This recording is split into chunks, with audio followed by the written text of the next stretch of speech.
오늘 본문의 에스겔이 본 환상 중에 가장 유명하고 널리 알려진 그런 본문 중에 하나입니다. 마른 뼈 환상과 두 막대기 환상입니다. 먼저 하나님께서 에스겔을 처음 부르실 때와 같이 그의 신, 곧 성령님으로 에스겔을 인도하여 한 골짜기로 데리고 가셨습니다. 이제 처음 부르실 때 하나님께서 당신의 영광을 보이시고, 그리고 예루살렘 성전 안에서 자행되는 우상 숭배의 더러운 모습을 보여주셨거든요. 그렇기 때문에 하나님의 신이 그를 끌어올리실 때 에스겔의 마음에는 다시 두려운 마음이 들었을 것입니다. 다시 그 무서운 어떤 예루살렘의 죄와 더러움을 보이실까, 그 마음에 두려움이 있는 것이죠. 하나님께서 그러나 데리고 가신 골짜기에서 그가 본 것은 더욱더 무서운, 어쩌면 더욱더 끔찍한 장면을 보게 됩니다. 마치 전쟁터에서 매장하지 못하고 죽은 시체들이 널브러져 있는 것처럼, 또 그것이 너무 오랜 세월이 지난 나머지 이미 마른 뼈들이 되어 버린 그 장면들을 보게 되는 것입니다. 그 뼈들이 골짜기를 가득 채우고 있는 것이죠. 여기서 뼈가 많다라는 것, 그리고 아주 말랐다라는 그 표현들은 매우 우리가 좀 주목할 필요가 있습니다. 뼈가 많다라는 것은 구원할 대상이 너무나 많다라는 의미가 될 것이고요. 아주 말랐다라는 의미는 다시 살아날 확률이 제로이다, 전혀 없다, 가망성이 없다라는 그 장면을 보여주는 것입니다. 참으로 죽음에 대한 끔찍한 장면은 생명을 상상할 수 없는 그 절망 그 자체였다라고 우리는 볼 수 있을 것입니다. 이때 하나님께서 매우 충격적인 질문을 에스겔에게 하십니다. 이 뼈들이 능히 살겠느냐? 상식적인 대답은 아니오입니다. 그런데 에스겔은 굉장히 다르게 대답해요. 이렇게 대답합니다. 오 주님, 당신이 아십니다. 라고 대답합니다. 에스겔은 하나님의 의도와 능력을 제한해서는 안 된다는 걸 잘 알고 있어요. 하나님의 능력과 의도를 제한하면 안 됩니다. 우리는 다시 살아날 줄 믿습니다. 우리가 믿으면 그대로 이루어집니다. 라는 그런 신앙 패턴에 굉장히 익숙하죠. 또 그렇게 믿으라는 걸 강조해 왔습니다. 하지만 에스겔은 하나님의 주권에 맡기는 거예요. 주님, 오 주님, 주님이 하십니다. 라고 대답합니다. 이것은 마치 예수님의 모친 마리아가 가나의 혼인잔치에서 하인들에게 무슨 말씀을 하시든지 그대로 하라 라는 그 장면을 연상하게 해요. 좀 비슷한 그런 의미를 담고 있는 것으로 보입니다. 철저히 그리스도의 의도와 능력, 그분의 뜻과 능력을 의뢰하고 신뢰하고 거기에 맡겨드리는 것이죠. 그런 표현을 우리는 이해할 수가 있습니다. 정확하게 동일한 패턴이 오늘 본문 안에서도 그대로 발견됩니다. 하나님께서는 마른 뼈들에게 하나님의 말씀을 듣도록 하나님을 대신하여서 에스겔에게 말씀을 전하라고 말합니다. 명령합니다.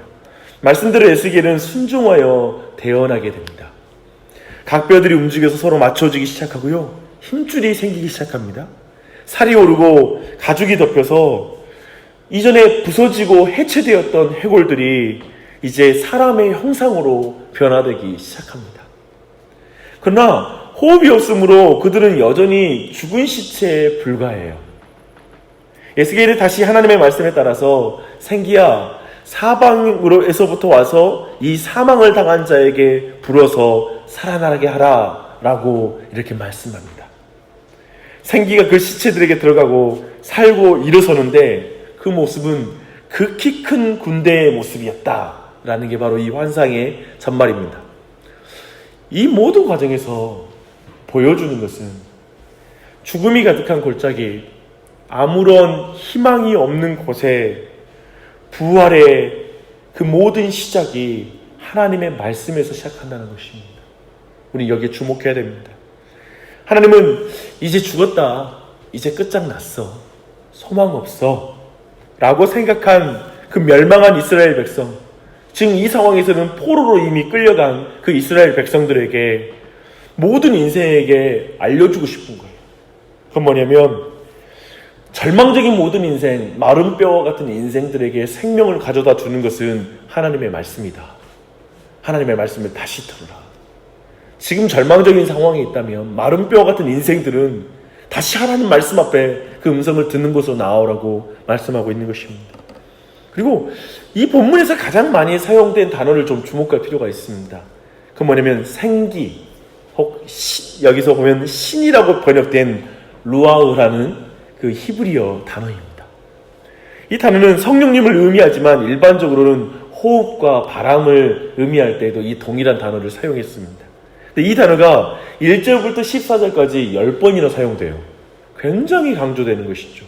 마른 뼈가 회복될 때 이 성령 그리고 생기, 이 모든 게 너무나 필요한 걸 말하고 있어요. 특히 시체들에게 들어간 생기가 보여주는 그림은 성경적으로는 굉장히 풍성한, 너무나 많은 이야기와 연관이 됩니다. 첫째는 하나님이 천지를 지으실 때, 그리고 마지막에 사람을 지으시고 나서 흙으로 사람을 지으신 이후에 생기를 그 코에 불어넣는 그 장면입니다. 그래서 생명이 되게 하셨다라고 성경은 말하고 있죠. 하나님께서 지금 보여주고 싶은 그 그림은 뭐냐면, 그 구원의 그림은 마치 처음에 창조와 같은 일이다. 그래서 이 구원은 재창조의 사역이다. 마른 뼈가 살아나는 건 재창조의 사역이라는 걸 우리에게 알려주고 있는 것입니다. 근데 두 번째도 보고 싶은 그림이 있어요. 주님께서 죽음에서 부활하신 후 다락방에 모였던 제자들에게 처음 나타나셨을 때, 오셨을 때 하신 일입니다. 주님께서 평강을 전하시고 그들을 세상으로 파송하시는 말씀을 하시면서 이래요. 숨을 내쉬면서 성령을 받으라라고 말합니다. 동일하게 반복되고 있는 것이죠. 이것은 명백하게 주님께서 에스겔 37장을 염두에 두고 말씀하신 것으로 보입니다. 즉 에스겔의 환상은 단순한 이스라엘 백성의 회복이 아니라 성령을 받고 그리고 그 위에 세워진 교회의 탄생을 가리켜 주어진 예언의 말씀이라고 우리는 이해할 수 있습니다. 이 말씀은 아마도 이 성경의 1차 독자였던 바벨론의 포로가 된 이스라엘 백성의 당시 형편에 본다면 더욱 분명하게 와닿을 것입니다. 그들은 모든 소망이 끊어졌다고 생각하고 11절 말씀 보니까요. 우리의 뼈들이 말랐고 우리의 소망이 없어졌으니 우리가 다 멸절되었다. 이렇게 말하는 사람들이었어요. 이제 다 끝장났어. 그들의 자조 섞인 이런 말들에 대한 하나님의 응답이 바로 에스겔이 본 놀라운 환상이었습니다. 놀라운 소망의 말씀인 것이죠. 하나님의 말씀은 명백해요. 다 죽은 것 같은 이스라엘 백성이 무덤을 열고 거기서 나오게 하여 이스라엘 땅에 내가 들어가게 하겠다라는 말씀이에요. 그리고 앞서 말씀하신 대로 하나님의 신을 그들에게 주어서 그들에게 진정한 의미에서 살게 하겠다. 그저 육체만 사는 것, 그냥 입에 풀칠하고 사는 정도가 아니라 진정한 의미에서 하나님의 백성으로 그 영이 산 그런 존재가 되게 하겠다라고 말씀하십니다.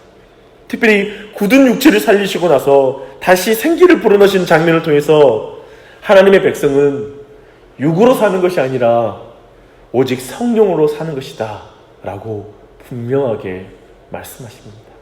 사랑하는 여러분, 오늘도 육으로 사는 것이 아니라 성령으로 사는 은혜, 그 은혜가 있었으면 좋겠습니다. 그리고 나서 이제 두 번째 주어지는 말씀은 한 목자 아래서 한 백성이 나올 거라는 예언의 말씀을 이제 두 막대기의 환상을 통해 보여주십니다. 하나님께서는 에스겔 선지자에게 두 막대기를 취해서 각자 글을 쓰라고만 하죠. 아마도 당시 나무 서판을 의미하는 것 같아요. 근데 그가 각각 써야 하는 말은 유다와 그 짝 이스라엘 자손, 그리고 에브라임의 막대기 요셉과 그 짝 이스라엘 온 족속이라는 말입니다. 각각 두 왕국으로 나누어진 유다와 이스라엘을 의미합니다. 그리고 두 나무를 하나가 되게 붙이라고 하시는데 이것은 두 나라가 더 이상 나누어지지 않을 것이다 라는 그런 말씀이기도 합니다. 또 그들은 장차 한 나라를 이루어서, 이게 중요합니다, 한 임금의 다스림을 받게 될 것이다 라는 걸 강조합니다. 이것은 단순히 이미 멸망한 북왕국과 이스라엘과 남왕국 유다로 상징되는 이스라엘의 12지파의 회복만을 의미하는 게 아닙니다. 거기에 머물지 않아요. 그러나 역사를 보면 북왕국의 10지파는 이미 멸망해서 혼혈이 되어서 흩어져서 이미 그 민족적 정체성이 사라진 상황이었거든요. 그렇다면 오늘 본문을 보면 하나님의 종 다윗이 그들의 왕이 될 것인데, 이는 다윗이 다시 살아날 것이 아니라 다윗의 참된 자손, 그렇게 잠조선으로 오시는 메시아고 주님이 대한 묘사인 것을 우리는 분명히 알 수 있습니다. 하나님은 그들과 화평의 영원한 언약을 세우심으로 그들의 하나님이 되시고 그들은 하나님의 백성이 될 것이다. 예수 그리스도를 통해 화평의 그 언약을 통하여 그의 모든 나누어진 자들이, 분열된 자들이 하나가 될 것을 말씀하고 있는 것입니다. 이 예언의 말씀은 앞에 골짜기 환상과 더불어서 중요한 의미를 가져요. 죽은 뼈들이 생기, 즉 성령으로 말미암아 살아나게 될 것인데, 그것은 우리 주님께서 십자가에서 죽으신 이후에 성령으로 세례를 베푸심으로 신약교회가 세워지고, 그날에 3,000명의 생명 없던 자들이 성령의 능력으로 구원 얻게 될 오순절의 사건을 멀리서 바라본 그런 예언이기도 합니다. 또 그 성령께서는 구원받은 자들을 한 몸, 그리스도의 몸, 곧 교회로 만드셔서 하나가 되게 하시고 머리이신 그리스도의 통치를 받게 하실 거라는 놀라운 말씀이기도 합니다. 그 구성원들은 오직 성령으로 살아난 사람들입니다. 이렇게 해서 하나님은 교회를 통해 당신의 거룩한 이름을 온 세상으로 하여금 알게 할 것이다 라는 것으로 오늘 말씀 마지막 절 말씀이 이제 마무리가 되는 것입니다. 참으로 이 말씀은 그대로 이루어졌죠. 때로 교회의 모습은, 그리고 우리 자신의 모습은 마치 에스겔이 보는 환상 속의 모습처럼 느껴질 때가 있는 것 같습니다. 생명의 능력이 느껴지지 않는 그런 모습, 교회를 보는데 전혀 생명력이 느껴지지 않는 모습이 교회에서 우리가 보이는 모습일 수 있습니다. 많은 사람들이 하나님께서 그들의 삶의 특정 영역에서 회복과 갱신을 가져올 수 있다라는 그 희망을 포기한 것처럼 보이는 사람들이 많아요. 이 부분은 안 돼. 우리 가족들은 안 돼. 우리 집안은 안 돼. 어떤 가족의 영역일 수 있고요. 어떤 관계일 수 있습니다. 또 누군가 생각나는 얼굴이 생각날 수 있어요. 이미 마른 뼈와 같이, 또 분리된 두 막대기와 같이 끊어지고 갈라져서 이제 더 이상은 안 돼 라고 말하는 그런 영역들이 우리에게 있을 수 있습니다. 죄와의 오랜 투쟁, 관계가 끊어지거나 고난을 겪는 생활 등의 상황에서 종종 우리는 하나님의 생명을 주는 그 힘을 느낄 수도 없고 경험하지 못하는 신앙의 형편 가운데 살아갈 때가 있습니다. 그러나 마른 뼈에 대한 환상은 우리 하나님께서 모든 것이 절망적으로 죽어가는 곳에서 생명을 주는 일을 행하시는 분이시라는 사실을 우리로 하여금 분명히 깨닫게 합니다. 이 사실 믿으십시오. 그러기에 이 말씀은 우리에게 힘이 되어 하나님께서 성령을 부어줘서 우리에게 행하게 하시는 그 일을 다시 한번 행할 수 있게 하는 그런 소망의 말씀이 되는 것입니다. 시체로 무덤에 누워있는 나사로가 생명을 얻기 위해서 뭘 노력할 수 있겠어요? 시체인데.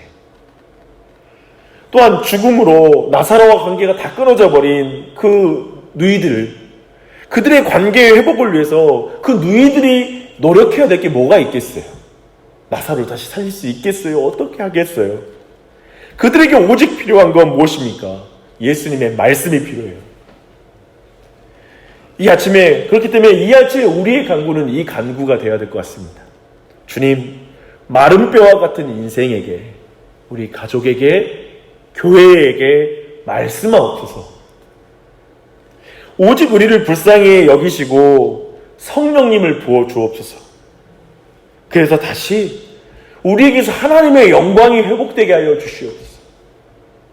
내 모든 절망을 소망으로 바꿔주시옵소서. 온 세상에 그래서 내가 다시 하나님을 알리는 도구로 쓰임받게 하여 주시옵소서. 이렇게 기도하는 아침이 되시기 바랍니다. 기도하겠습니다.